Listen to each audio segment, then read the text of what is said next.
Hello friends, today in this video I will show you how to download and install Mozilla Firefox. So this is very easy. So first you need to open your Chrome browser. Open your browser. Now search Firefox. Now you see this first link, download Firefox for desktop. Click on this. Now click on download Firefox.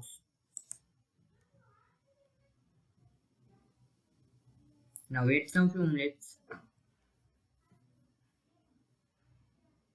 You see this is download, so open it.